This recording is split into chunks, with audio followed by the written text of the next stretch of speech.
Bonjour à tous, j'espère que vous allez excellemment bien. Aujourd'hui on se retrouve pour parler cyclisme, pour faire le débrief de la 5e étape de la Vuelta féminine. N'hésitez pas à vous abonner à la chaîne, à réagir dans les commentaires, à mettre un pouce bleu, à partager la vidéo sur les réseaux sociaux, notamment auprès de vos proches. Si vous pensez que ça peut les intéresser, dans les commentaires, n'hésitez pas à me dire qui vous a plu, qui vous a déçu. TikTok, les shorts, juste après l'arrivée des grandes compétitions. Du côté des questions pour le départ fictif, vous pouvez encore en poser jusqu'à demain matin. J'enregistre la vidéo demain, donc vous pouvez encore poser quelques questions ce soir et demain. Je ferai le tri demain matin pour enregistrer la vidéo dans l'après-midi. Pour cette journée et pour cette vidéo de départ fictif. Il y aura une dizaine de questions, départ fictif comme d'habitude. Et puis n'oubliez pas, samedi, début du Giro, présentation de l'étape à 7h, débrief aux alentours de 21h pour l'étape numéro 1. On commence tout de suite avec cette Vuelta Femmes, journée qui était pas hyper animée jusqu'à la première montée. Il y avait un bon rythme, mais c'est une journée, on va dire, assez classique de course par étape féminine. Et puis ensuite, dans cette première montée, on a eu un rythme assez intense quand même, qui a fait pas mal d'écrémage par l'arrière. On a perdu notamment Blanca Vas à ce moment-là, qui avait eu le maillot rouge notamment pendant quelques étapes. Blanca Vas qui n'arrivera jamais à revenir, lâché inexorablement. Derrière, dans la descente, on va avoir la chute de Gaia Realini qui va se faire assez mal, alors qu'il va repartir, mais j'ai peur que demain on ait l'abandon de Gaia Realini parce qu'elle me semblait quand même pas mal touchée au niveau du coude, et on sait que le coude c'est important dans le vélo. Il n'y a pas que les jambes dans le vélo, les bras c'est aussi important pour bien tenir le vélo, mais aussi pour tirer en montagne. Et si vous avez une douleur coude, poignet, vous ne pourrez pas tirer en montée, et ça c'est un vrai problème. Et puis on se retrouve dans la montée finale, le sprint intermédiaire encore une fois très bien filmé, je déconne, où vous avez Marianne Vos qui a pris les points sans problème, c'est-à-dire qu'il n'y a eu aucune opposition envers Marianne Vos. Et puis après derrière, dans la montée finale, Sarah Gigante qui a fait le pied à fond. Et puis ensuite, Vollering qui a pris la tête de la montée. Et comme le pied fait par Gigante avait été fait sur un gros tempo, certaines filles ont eu du mal à changer de rythme. Voilà, il y avait pas mal de filles qui étaient déjà à fond au niveau tempo. Et elle a fait craquer tout le monde dans le dernier kilomètre. Il ne restait plus que Longo Borghini et Castelline. Les deux ont craqué dans le dernier kilomètre quand la machine s'est mise en route, que la machine Vollering s'est mise en route. Première victoire de la saison pour Vollering. Il aura fallu attendre le 2 mai. Comme quoi Cofidis ne doit pas perdre espoir. Il y a le Tro Léo notamment ce week-end, pourquoi pas pour Cofidis, pour aller chercher la gagne. Il y aura les 4 jours de Dunkerque également au mois de mai. On sait que c'est une course importante pour cette formation. Un point noir aujourd'hui, qui est un point noir depuis le début de la semaine, c'est la réalisation. La réalisation est catastrophique sur cette course. Alors déjà, que je pense que les audiences sont pas exceptionnelles, puisque moi je vois les audiences de la chaîne sur les vidéos de la Vuelta. On est, je pense, un bon 1 pour 5, comme je dis souvent, et un bon 1 pour 5. On est peut-être 1 pour 5, 1 pour 6, c'est-à-dire qu'il faut diviser par 6 par rapport à une course masculine, entre 5 et 6, voilà l'audience. Et c'est l'audience que je prévois pour le Giro. Le Giro va peut-être faire plus. Je ne sais pas, mais voilà, ça veut dire vraiment il y a un vrai déficit encore de visibilité. Il y a encore beaucoup de personnes qui ne regardent que le cyclisme masculin, qui ne regardent pas également le cyclisme féminin. Ça se voit par exemple chez certains influenceurs du monde du cyclisme. Autant, là on va voir pour le Giro, beaucoup de garçons vont parler des étapes, vont faire la promotion des étapes. Autant du côté du cyclisme féminin, moi, je pense que je dois être le seul sur YouTube à faire des débriefs de courses féminines, mais vraiment, je pense que je suis le seul. Et du côté, par exemple, un Styros ne fait pas de débrief de courses féminines, j'ai pas l'impression. Alors, je ne suis pas ce qu'il fait, mais Styros, qui est, je pense, le plus gros influenceur sur YouTube, vidéaste au niveau du cyclisme, ne fait pas de vidéos. Eurosport ne met pas en avant, par exemple, également cette Vuelta féminine sur sa chaîne YouTube. Si on regarde le groupe Eto, ça ne parle pas non plus énormément. C'est-à-dire qu'il y a juste il y a juste une photo pour le débrief sur Twitter, mais il n'y a pas de photo pendant toute la journée. Il n'y a pas de débrief pendant toute la journée. C'est là où on voit qu'il y a encore du boulot pour le cyclisme féminin pour arriver au niveau des garçons. C'est là-dessus aussi que ça passe, c'est par la médiatisation. Mais en même temps, quand on a une réalisation catastrophique, je peux comprendre que certains n'aient pas envie de regarder ces courses parce que la réalisation est aux fraises. C'est-à-dire que le réalisateur de cette Vuelta me fait presque regretter Anthony Forestier. C'est pour vous dire la qualité de la réalisation. C'est-à-dire, je déconne pas, mais on a des sprints qui sont mal filmés. Enfin, les sprints sont mal filmés. L'arrivée, c'est la deuxième étape, c'est super mal filmé. Mais vraiment, à côté du Tour de Romandie, c'était super bien. Il y a plein de choses qui ne vont pas. Et il va falloir améliorer la réalisation si on veut que les audiences augmentent, si on veut que la médiatisation du cyclisme féminin s'améliore. Il faudrait aussi que je ne sais pas si les filles regardent énormément de cyclisme féminin, mais il faudrait qu'elles voient comment c'est filmé, la différence vraiment entre le cyclisme féminin et le cyclisme masculin au niveau de la réalisation. Déjà, on n'a pas toutes les courses qui sont diffusées correctement, mais en plus, la réalisation n'étant pas correcte, ça c'est un vrai problème. Je vais parler rapidement de Juliette Labousse et Evita Music. Evita Music fait 4e aujourd'hui, j'en parle pas plus loin dans la vidéo. Evita Music, c'est pas mal hein, quand même pour la française. Je trouve en fait, elle se fait avoir vraiment en début de montée. Elle n'est pas hyper bien placée, il faut le dire. Elle est plutôt à l'arrière du groupe. Et quand Vollering accélère, je pense qu'elle se fait avoir par le premier à-coup à l'accélération. Ensuite, elle finit bien parce qu'elle revient sur Gigante. Elle bat également Bauer Fine. Il y a 5 secondes d'écart et Bauer Fine, c'est la même génération. Donc c'est ça qui est intéressant entre Evita Music et Bauer Fine. Donc c'est bien du côté d'Evita Music sur la fin de la montée, mais au début de la montée, elle a du mal. Et Juliette Labousse, j'ai l'impression que depuis le début de saison, elle a du mal à changer de rythme. Alors c'était pas sa spécialité le punch, hein, Juliette Labousse, mais là, elle a encore eu du mal à changer de rythme, et c'est ce que j'avais vu également sur Liège. Quand ça accélère, elle n'arrive pas à accélérer.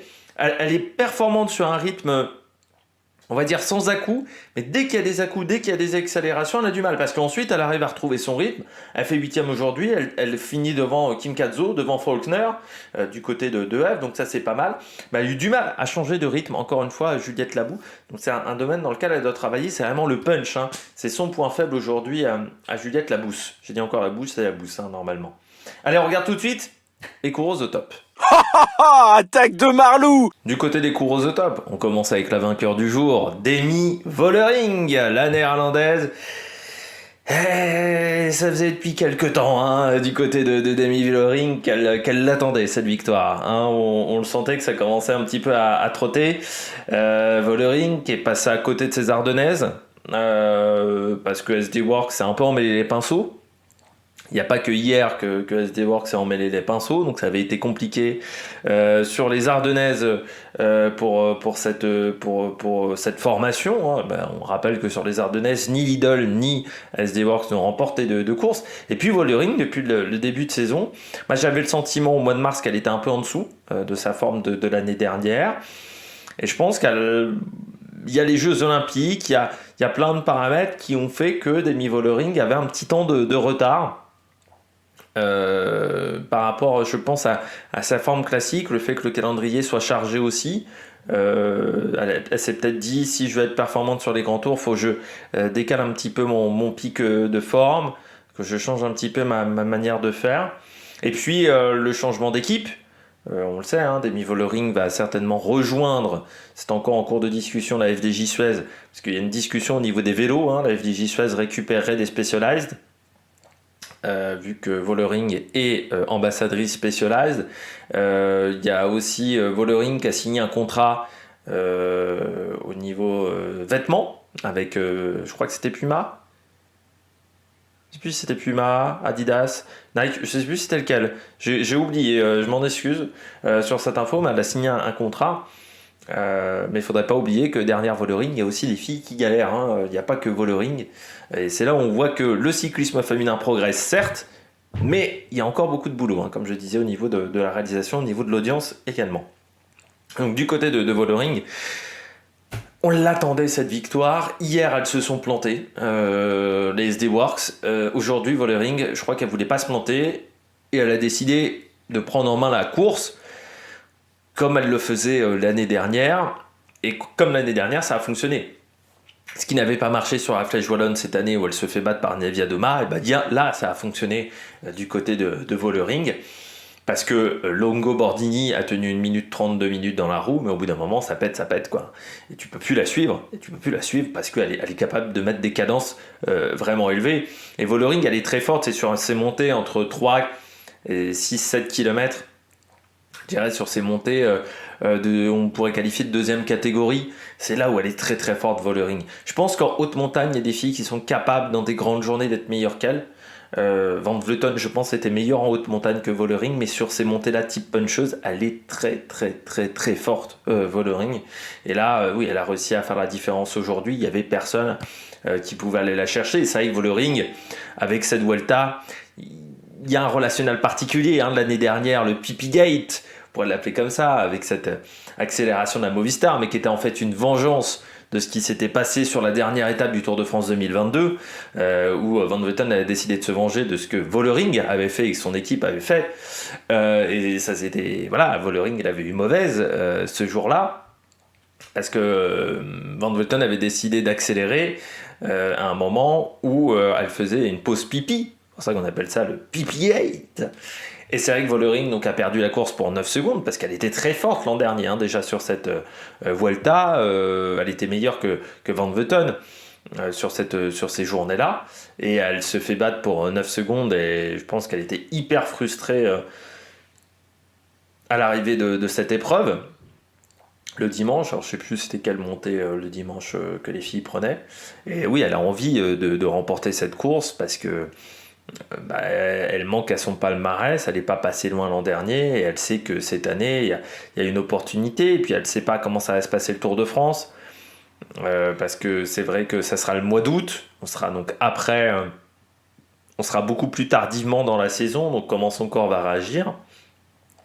Donc je pense qu'elle voulait vraiment remporter ce Tour d'Espagne et ça c'est bien. Enfin, elle voulait remporter ce Tour d'Espagne et c'est plutôt bien embarqué. Et sur cette étape où elle a été au-dessus, et puis comme le parcours de demain est assez ressemblant au parcours d'aujourd'hui, à part que ça sera une montée plus longue, mais c'est à peu près la même idée. Vous rabotez juste une côte qui va être en début de journée et vous mettez donc cette montée finale qui sera donc une montée sèche. Ça peut convenir encore en Vollering. Il faudra faire attention à elle parce qu'elle sera très très dangereuse. Deuxième cours au stop, Sarah Gigante, l'Australienne qui a été très forte aujourd'hui. Alors les Australiennes qui reviennent en masse du côté du cyclisme féminin, même génération qu'Evita Music que Bauernfein, c'est une fille qui a 23 ans, gabarit là aussi très typée grimpeuse parce que 1m65, 53 kg, on est sur un gabarit de poche, on va dire, du côté des filles. Et c'est une fille qui vient de la Movistar, qui a passé 2 ans à la Movistar ces 2 dernières années, qui est équipée notamment de Van Vleuten. Et cette année, elle a rejoint une G Insurance et on sent qu'on veut en faire peut-être la remplaçante de HT Moolman. On mise quand même pas mal sur elle. Elle était notamment dans l'échappée sur Liège-Bastogne-Liège, l'échappée pendant 128 km. Elle était sur le Down Under également, où elle avait remporté l'étape de Willunga Hill, où elle avait été impressionnante à Willunga Hill parce qu'elle avait décidé de faire un peu comme Van Vleuten sur la Flèche Wallonne l'année dernière, c'est-à-dire de vraiment faire toute la montée en tête. Et là, elle a fait la même chose. Elle s'est dit, je vais faire le tempo, et elle a fait un sacré tempo pendant le premier kilomètre.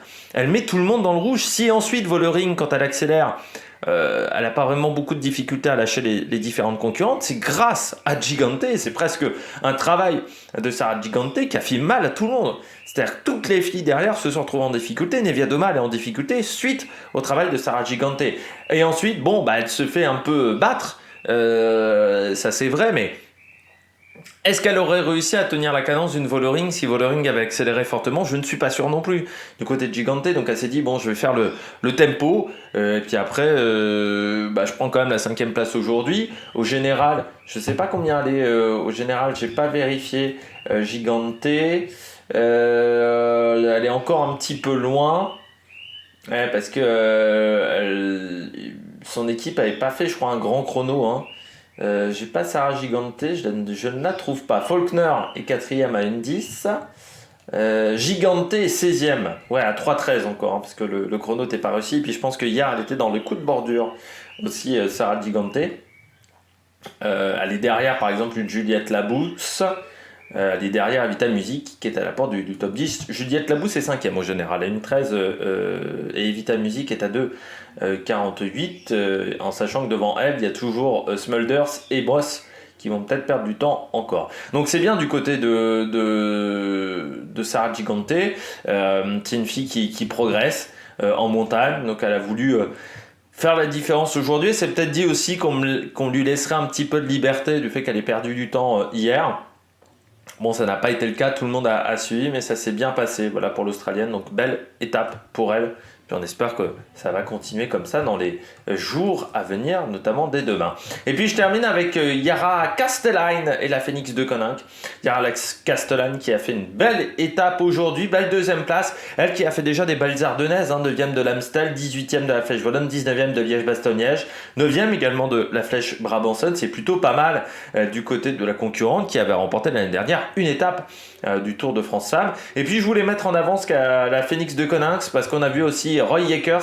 C'est une équipe qui travaille bien en ce moment, la Phoenix de Koninck, qui est on va dire la version féminine de la Alpecin, même si les structures sont un petit peu différentes. Il y a des rattachements notamment avec la Zwift Academy. Ces deux équipes qui recrutent les vainqueurs de la Zwift Academy. Castellane, c'est pas mal ce qu'elle réalise. Contrat de longue durée, un contrat jusqu'en 2026 avec la Phoenix de Koninck.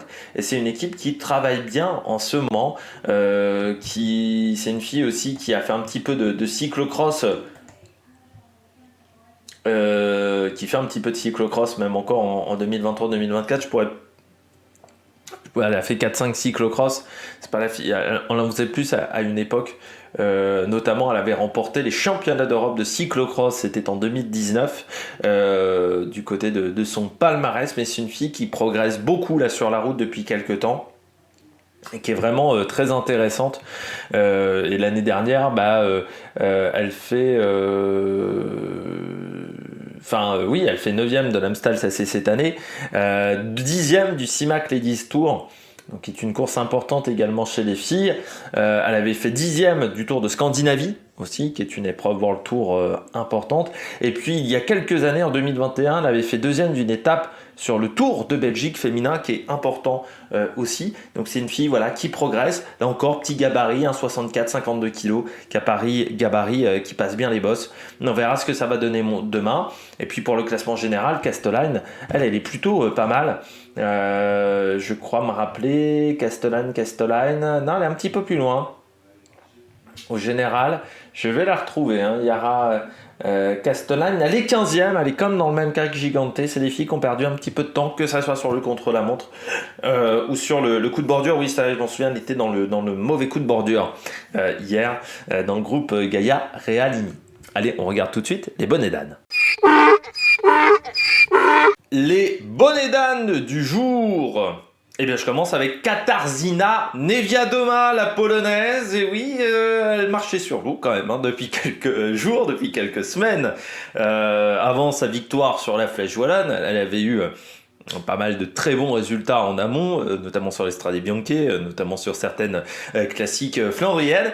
Et là aujourd'hui, il y a eu un gros coup de mou, peut-être un petit peu de fatigue pour Katarzyna Niewiadoma, mais elle est passée à côté de sa journée, de sa montée finale. Elle perd pas mal de temps, elle a été lâchée quasiment d'entrée, c'est-à-dire dès que Sarah Gigante a accéléré, c'était compliqué pour Katarzyna Niewiadoma qui avait fait un bon début de course, et elle a eu une panne de jambe tout simplement. Je pense que même elle ne s'y attendait pas vraiment, Niewiadoma. Elle a vraiment bien croqué, ce qui fait qu'elle se retrouve 8e du général à 1,47. Et aujourd'hui, sur l'étape, elle finit seulement 16e. Derrière, notamment Fisher Black, par exemple, du côté de la SD Works, ça a été une journée très moyenne pour Niewiadoma, qui n'a pas réussi, dès que le rythme était important, elle n'a pas réussi à en remettre. Et je m'attendais même à un écart plus important que ça, parce qu'elle a vraiment craqué extrêmement tôt, Niewiadoma, dans cette montée, mais vraiment, elle a explosé. C'est rare de voir Niewiadoma dans ce genre de situation. Moi, je me souviens d'une étape C'était il y a longtemps, hein, c'était le Tour le Tour, enfin l'étape du Tour by le Tour de France, je sais plus, le Tour France by le Tour de France, je sais plus comment ça s'appelait. Là, nous, il y avait eu une étape de montagne. Je me souviens elle était vraiment en souffrance ce jour-là. Elle était vraiment, ça devait être 2018, 2019, 2018. Elle était vraiment en grande difficulté. Je me souviens sur cette journée, je l'avais vue, elle était livide. Enfin, elle était en grande difficulté. Mais c'est l'une des rares fois où j'ai vu Nevia Doma en difficulté. Là, aujourd'hui, on sentait qu'elle avait du mal à trouver son souffle. Alors, peut-être des allergies. Même s'il fait pas très chaud en ce moment en Europe, peut-être un petit peu de pollen qui l'aurait mis en difficulté, mais on sentait qu'elle avait du mal à trouver la bonne respiration, qu'elle était en sur-régime, Nevia Doma, ce qui fait qu'elle a explosé aujourd'hui, enfin elle a vraiment souffert dans le final. Deuxième bonnet d'âme, Mavi Garcia. Et comme je dis avec Mavi Garcia, je crois que le poids des ans commence à se faire sentir du côté de Mavi Garcia. C'est-à-dire que elle a 40 ans. Elle a 40 ans quand même. Et ça fait quand même depuis qu'elle est chez Liv, je trouve qu'elle est un petit peu moins bien depuis l'année dernière. Je trouve que ses résultats sont... Elle a un peu plus de mal à trouver du rythme, à être performante. Là, je vois notamment sur Pro Cycling Stats, en 2022, elle est 14e mondiale au niveau du rang Pro Cycling Stats. L'année d'après, elle est 41e. C'est vrai qu'elle est... Ouais, elle est en difficulté. Nevia Doma, Mavi Garcia, pardon, elle était très forte chez BTC Ljubljana, chez Movistar, elle était pas mal aussi, elle progressait bien. Et là, elle est un petit peu plus en retrait depuis 2 ans. On voit que ses derniers grands résultats, c'était le Grand Prix de Plouay, c'était le Tour de Burgos elle avait remporté une étape. Là, ça fait depuis quelques temps que c'est difficile. Alors, l'année dernière, elle est quand même championne d'Espagne sur route, hein, Mavi Garcia, mais quand on regarde sur les grandes courses internationales, alors elle fait 7ème du Giro, en bon résultat, 9ème du Tour d'Espagne déjà l'année dernière, 6ème de l'étape de Laredo, et un autre top 10 sur le Mirador des Pienas Lianas, 4ème de la Flèche Wallonne. Mais je trouve que c'est de plus en plus compliqué pour Mavi Garcia, c'est-à-dire qu'on sent que elle a de plus en plus de mal à avoir des grands résultats sur les grosses épreuves. Et là, ouais, ça commence à se voir quand même un petit peu du côté de Mavi Garcia. Là, aujourd'hui, elle fait 18e de cette étape. Voilà, elle n'a pas réussi, elle aussi, elle n'a pas réussi à... Je vais arriver à changer de rythme, Mavi Garcia, quand les filles ont commencé à accélérer, quand ça a commencé à batailler. Pourtant, elle était plutôt bien placée. Il y avait, on voyait même à l'intérieur de la voiture du directeur sportif, on faisait plutôt du bon travail autour de Mavi Garcia sur ce début de montée, notamment avec sa coéquipière Gashk Yen, la Norvégienne, qui fait un bon début de saison, qui finit juste devant elle, mais ensuite elle a vraiment explosé. Elle finit quand même à 1 minute 50, c'est-à-dire 20 secondes derrière Nevia Doma, alors qu'elle lâche après Nevia Doma, donc ça veut dire vraiment qu'elle a explosé, parce qu'en très peu de temps elle se prend les 1 minute 50, donc elle a vraiment explosé, Mavi Garcia, sur la fin de cette montée. Elle finit pas largement devant Lippert, sauf que Lippert, elle est en phase de reprise, hein, elle reprend avec ce Tour d'Espagne, et on voit que c'est un petit peu compliqué pour Liane Lippert. Elle est vraiment juste, parce qu'on ne l'a pas vu de la journée, hein, tout simplement. Mais là encore, du côté de Liane Lippert, il y a l'excuse de je reprends ma saison. Mavi Garcia, elle a déjà pas mal de jours de course, donc je pense qu'il y a vraiment... elle est à 21 jours de course, Mavi Garcia. C'est plus compliqué maintenant en termes de résultats. Dès qu'il y a un peu d'opposition, dès qu'il y a un peu de monde, elle a du mal à suivre, tout simplement, Mavi Garcia. Elle qui a un contrat jusqu'en 2025 avec Liv Alula. Jaiko, elle fera le Tour du Pays Basque, Giro, Tour de France. Donc, parce que je rappelle qu'après ce Tour d'Espagne, il y aura le Tour du Pays Basque. Ça sera à partir du 10 mai prochain, donc pendant le Giro, Tour du Pays Basque, qui durera 3 jours. Notamment une étape du côté de Donostia. Il y aura aussi un départ du côté de Vitoria-Gasteiz. Sur cette course, on devrait retrouver les grandes leaders de ce Tour d'Espagne, hein, qui vont faire le déplacement sur cette épreuve.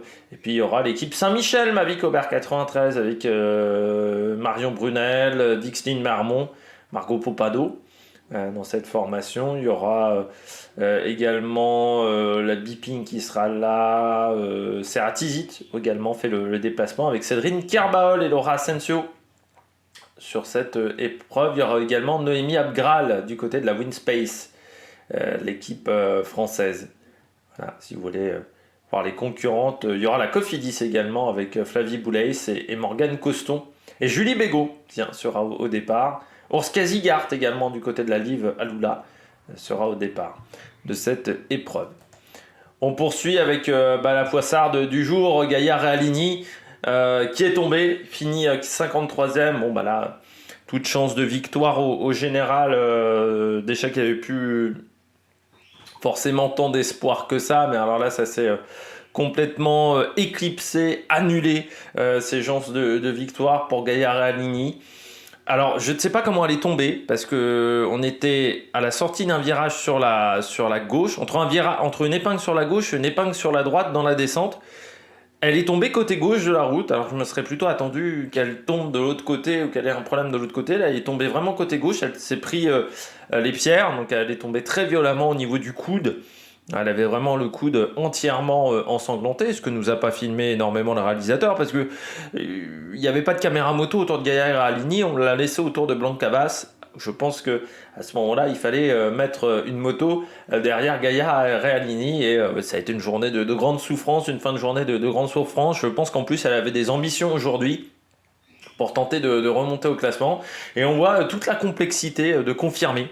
Après une excellente saison avec Gaïa Realini, je le dis souvent dans le cyclisme, c'est pas toujours facile de confirmer, surtout là depuis quelques temps elle enchaîne un peu les difficultés, parce qu'elle avait fait 4e de l'UAE Tour, 5e de la semaine internationale de la communauté de Valence, 10e du trophée Oro, 2e du Tour d'Extremadure, et puis là ça fait depuis mi-mars là que c'est compliqué, 26e du trophée Alfredo Binda, 27e de la Flèche Brabançonne, 22 de la Flèche Wallonne, 40 de la Liège-Bastogne-Liège, et là il y a déjà eu le chrono qu'elle remporte, mais chrono par équipe, mais c'était déjà pas évident, la portée de maillot rouge qu'une seule journée, et là depuis c'est un petit peu compliqué pour Gaïa Realini, qui a du mal à relancer sa saison après une très grande saison 2023 où vraiment elle nous avait éclaboussé de son talent. Là c'est un peu plus difficile, et c'est vrai que là elle a du mal, et puis c'est quand même la troisième grosse chute. Les Lidl Trek, il y en a quand même quelques-unes qui sont tombées depuis, parce qu'il y a eu Van Dijk, il y avait Backstedt, donc Gaïa Realini, je sais plus s'il n'y en avait pas une autre qui était tombée également hier du côté de la Lidl Trek. Ça fait beaucoup quand même pour une seule équipe sur une course de une semaine. Donc on va voir maintenant du côté de Gaïa Realini, déjà si elle repart demain, s'il n'y a pas de fracture, s'il n'y a pas de gros problèmes physiques, parce qu'elle avait vraiment le coude bien amoché. Puis on verra maintenant, elle repartira sur d'autres gros objectifs, notamment le Giro au mois de juillet, le Tour de France au mois d'août, parce que elle aussi, elle a décidé de faire les 3 grands tours. Allez, on regarde tout de suite l'étape de demain. Étape numéro 6 de cette Vuelta féminine entre Tarazona et Vinuesa, la Laguna Negra. 133 km, avec une journée qui aura une seule difficulté au programme au classement de la montagne, avec cette Laguna Negra qui s'établira quand même à 1722 mètres d'altitude.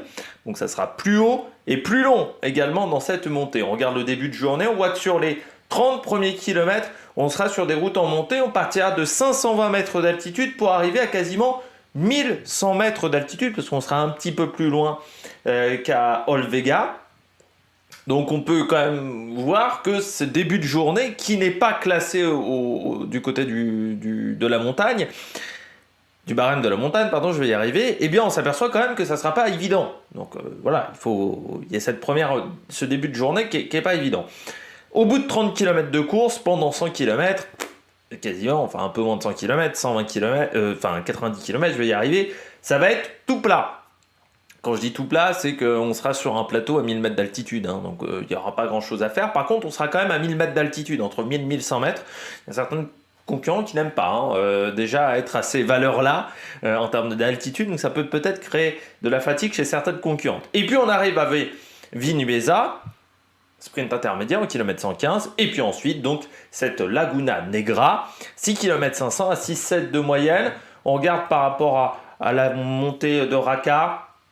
On est sur une montée qui est moins pentue. Raka, il y avait quand même beaucoup de pourcentage, mais plus longue. C'est le double de Raka. Raka, c'était 3 km. Là, on est à 6 km 500. L'altitude également, parce qu'on sera assez vite à 1500 mètres, ce qui peut avoir des conséquences chez certaines filles. Puis donc, cette Laguna Negra, c'est pas insurmontable, mais vu ce qu'a montré Demi Vollering aujourd'hui, j'ai peur qu'on ait un petit peu le même scénario de course que sur l'étape numéro 5. J'espère que vous avez aimé cette vidéo. Si vous avez aimé cette vidéo, n'hésitez pas à vous abonner à la chaîne, à réagir dans les commentaires, à mettre un pouce bleu, à partager la vidéo sur les réseaux sociaux, notamment auprès de vos proches. Vous pensez que ça peut les intéresser. Et puis nous, on se retrouve pour de nouvelles aventures sur la Meilleure Production. Ciao, ciao!